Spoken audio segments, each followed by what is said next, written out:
Japan's Prime Minister Sanae Takaichi has issued a bold warning to China over Taiwan, signaling potential military action. With Yonaguni Island missile deployments, joint U.S. Japan drills, and Chinese patrols escalating tensions, the region teeters on the edge of conflict.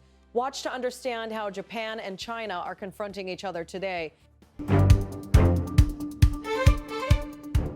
In the span of a few months, tensions between Tokyo and Beijing have escalated from uneasy diplomatic friction to one of the most consequential security disputes in East Asia in decades. The catalyst was a remark made by Japan's prime minister, but the repercussions have rippled outward, affecting economic ties, defense postures, regional alliances, and the strategic contours of the Taiwan Strait. Sanae Takaichi, Japan's prime minister, entered office with broad support from conservative factions in late 2025. Her leadership was expected to reinforce Japan's alliance with the United States and counter China's growing military assertiveness.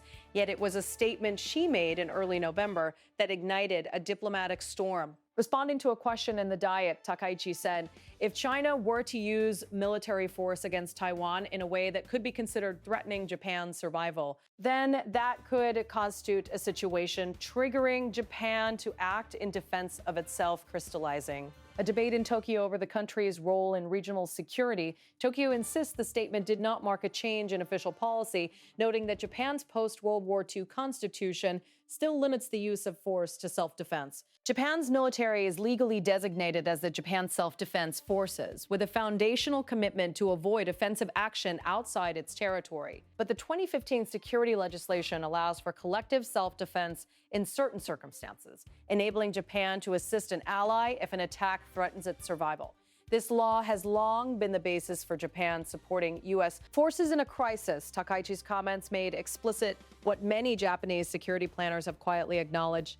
A conflict over Taiwan could draw Japan directly into the crosshairs. China's response was swift and unambiguous. Beijing reiterated that the Taiwan issue is a core part of China's sovereignty and territorial integrity. Chinese officials insist Taiwan is a domestic matter and that external involvement is unacceptable. Spokespeople excoriated Japan's remarks as dangerously destabilizing and warned neighboring countries and the international community to remain vigilant. Beijing views Tokyo's relaxation of restraints on military policy and its defense posture near Taiwan as undermining regional stability. Economic ties, long a pillar of Sino-Japanese relations, quickly came under strain. China imposed export restrictions on high-tech and dual-use items, including rare earth elements and materials essential for advanced manufacturing and military applications. Chinese tourists, who numbered nearly 7.5 million in the first 3 quarters of the previous year, had previously represented the largest single group of visitors to Japan and contributed significantly to the economy. Following Beijing's advisories, Chinese travel to Japan plummeted, hitting the tourism, retail, and transport sectors. Japan condemned the export curbs as absolutely unacceptable and deeply regrettable, warning that restrictions on rare earths could escalate broader economic frictions. Chinese Coast Guard vessels and warships have increased their presence around contested waters, particularly near the Senkaku Islands, which Japan administers, but China also claims. Japanese authorities have protested multiple incursions into what they consider territorial waters, prompting diplomatic complaints and reciprocal rhetoric. Both sides now regularly monitor each other's naval and aerial activity, raising the risk of miscalculations. Beneath the diplomatic and economic fallout lies a more tangible military dimension. Japan's southwestern island chain, extending toward Taiwan, has become a theater of strategic competition. Key to this is Yonaguni Island, part of Okinawa Prefecture, located roughly 107 kilometers from Taiwan's eastern coast. Yonaguni represents a forward outpost in the defense of the first island chain, a series of islands stretching from Japan through Taiwan and the Philippines, crucial for containing China's maritime reach. Japan plans to station surface-to-air missile systems on Yonaguni, including units capable of engaging aircraft and missiles at medium ranges. Defense officials frame these deployments as defensive, aimed at reducing the likelihood of an attack on Japan. Chinese military aircraft and drones have increasingly tested Japanese air defenses around the Ryukyu Islands, underscoring the vulnerability of the southwestern flank. Japanese fighter jets have scrambled multiple times to intercept drones believed to be Chinese that crossed near Yonaguni's airspace. Tokyo has also expanded its long-range strike capabilities. For the first time in decades, Japan has deployed domestically developed long-range missiles, including upgraded Type 1-2 systems, extending the ability to strike distant targets, including potential forces approaching maritime routes. The deployment has been conducted quietly due to local sensitivities, though.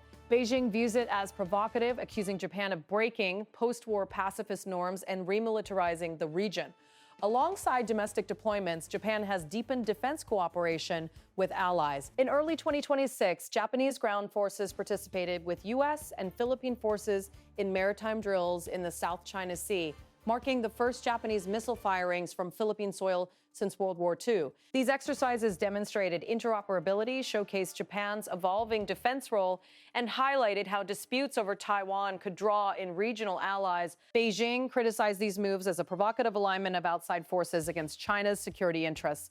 The United States has maintained that peace and stability in the Taiwan Strait is essential to regional security.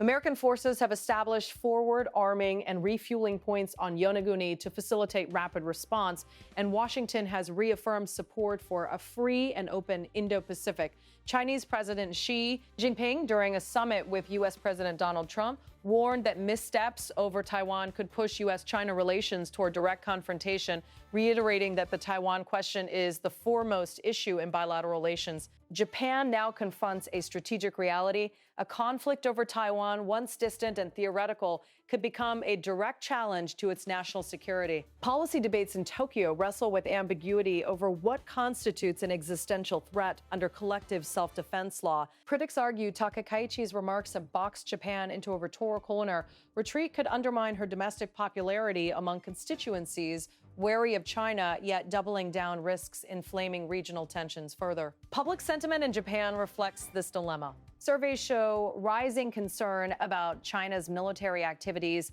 and increased support for stronger defense measures. Yet there is unease over militarization due to the post-war commitment to pacifism. Analysts note that Japan faces a critical inflection point, balancing deterrence with diplomacy in a region where old certainties are giving way to new volatile realities. Beijing's position remains firm. The Chinese People's Liberation Army continues patrols and operations around Taiwan and adjacent waters, dismissing notions of neutrality lines in the strait.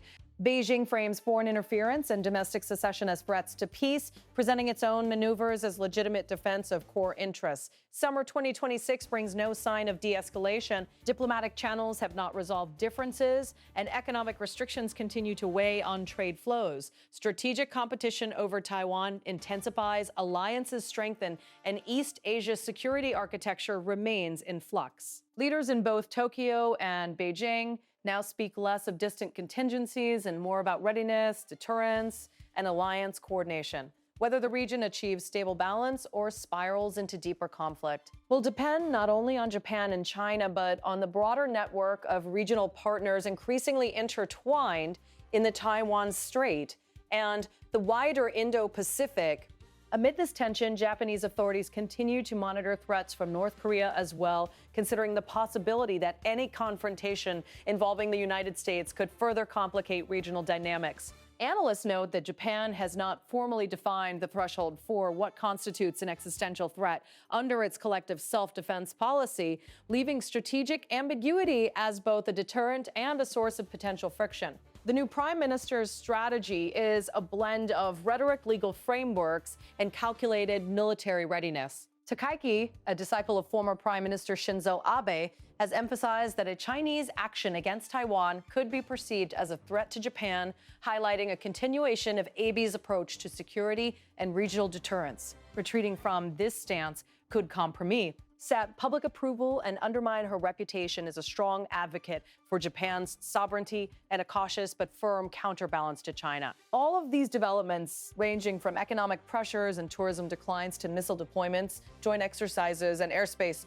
incursions, underscore the high stakes for Japan, China, and their allies. Tokyo must navigate a fine line between deterrence and provocation, between constitutional restraint and strategic necessity. China, for its part, asserts its interests firmly, leveraging economic, diplomatic, and military tools to signal that any miscalculation could carry significant costs. As the Taiwan Strait remains a potential flashpoint, Yonaguni Island and the southwestern island chain exemplify the tangible intersection of geography, defense policy, and alliance politics. Japan's expansion of defensive capabilities, combined with increased interoperability with U.S. and regional partners, marks a new phase of strategic competition in East Asia.